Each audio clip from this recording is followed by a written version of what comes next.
just ploughed into the edges of the timber there. That'll take a tenon there, literally coming off the other rail this way, and the same thickness will facilitate the panel when it goes in there. So that's that one done. I've got to put a profile on this edge here now, just to split the side rail or the stile from the top rail. So we'll do that next. Okay.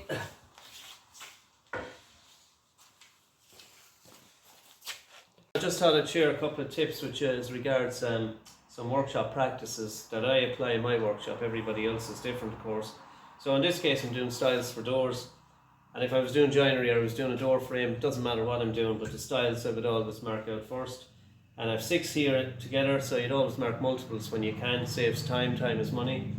So first thing I would do is I would put them into pairs, and I would put face marks. May not be visible on camera there, but I would put the face marks on them. So they're all pairs. So I have 1 pair, 2 pairs, 3, 4 pairs there. That's about the maximum I can get together, to mark together with my combination square. Now that combination square has to be absolutely square, and it is. So I would always put a couple of clamps on here.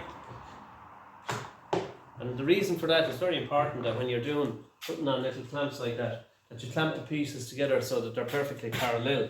In other words, there's no little gap that appears here, because if you leave them without clamping, there's a danger the piece is moving, but the other danger is that the width across both surfaces here won't remain parallel, and then the square becomes ineffective. So always just put a quick clamp on the pieces here when you're doing multiples. Put on your starting point next. So I have the combination square here. Put the combination square on there, and I'll just mark my line there. And I measure my length from there. Now when you're doing multiples, and for all of us, the more times you use the tape, this is just me speaking for myself now, I try to avoid the tape measure as much as I possibly can. Why? Because the more I use it, the more likely I am to make a mistake, especially if I measure in the same distance often. Now anybody with experience will know that. So what I do is I normally get out a rod to the height or the length that I want, and you write the measurement on it. In my case here is 715, which is the height of a door stile for a kitchen unit. I'll come back to the height of that and the relationship of the heights and the widths in kitchen furniture or in all types of furniture at a later date. So in this case here, I'm just going to use a rod here, which is exactly the length, and I'm going to just strike a little line here, and that gives me the limit. Now I haven't measured it all, so I've cut that to 715, and I've put a mark up here, which is 715, and I'll square the second line across it. Now by having the pieces clamped together there, both ends, that ensures that I'm perfectly parallel. So if I want to double check it, and I want to check the distance between the outer limit here on this side, here that's 715, and if I just want to double check it here, I come back here to check it, and that's also 715. So I'm sure that the distance then is parallel. So that's best practice. When it comes to the rails then, we just introduced these. The rail in this case and the stile are both 90 millimeters. So in this case, I don't measure down 90 for the rail. I simply put my square against the limit there. I can put this guy up here. I can't get a square on there, so I can get it onto this side. Just push the piece up to the line. It's square. I take the square away, and then I transfer the point across. Again, I measured 90 millimeters simply by using the width of the piece as the gauge, rather than measuring with the tape. Now this is standard practice for any maker. So again, I go to the other end where I can apply the square. Again, I just push it down there, take it away, and draw my line. And you draw one line only. Little tip. So now that you have both ends marked, and you've used the length rod to get the length, and you've used the width of this stile or the rail here to set up the width for the rail, top and bottom, that's your setting out done without any recourse to a tape whatsoever. One thing I'll add there about pencils, if I can find a pencil, I have it here again, my pocket. When it comes to pencil in a workshop, I have a very, very simple principle. Now, everybody's different, but when you're going to mark off like I've just shown you there, of rods and the widths of the material itself, when you're in a workshop and you're using a pencil to mark out, that pencil is not a pencil anymore. I treat it as a tool.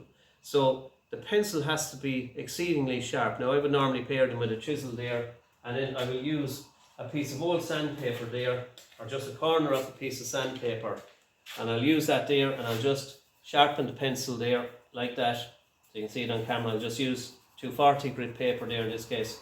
Okay, always make sure you get rid of it or leave it aside so it doesn't mark any timber. So once you have that pencil sharpened, you're ready to mark out what I've just done there.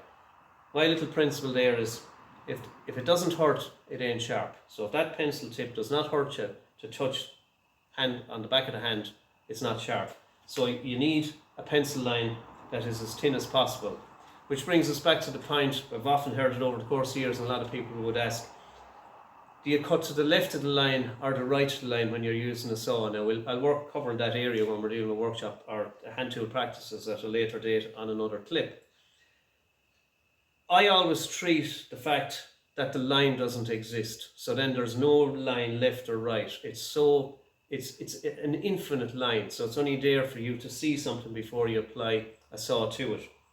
So there's no left, there's no right, because there's no line, even though there is. So the thinner the line, you've got to think of the line as infinitely thin, so that it has no discernible thickness. And that's my philosophy on it. So fine, fine, fine, fine, sharp, sharp, sharp, sharp at all times. Little technique there in workshop practices, again, just to recap. Clamp your pieces together, pair them before you clamp them together to make sure they're in pairs. You'll never get confused then left, right, left, right. And your little face mark.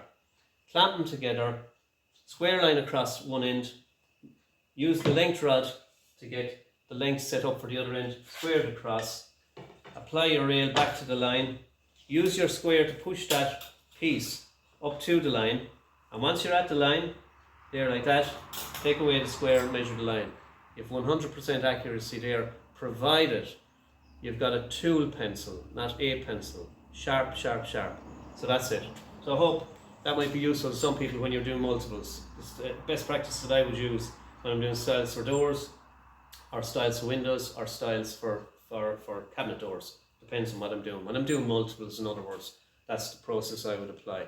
So I hope that's useful to some people. Over now for now.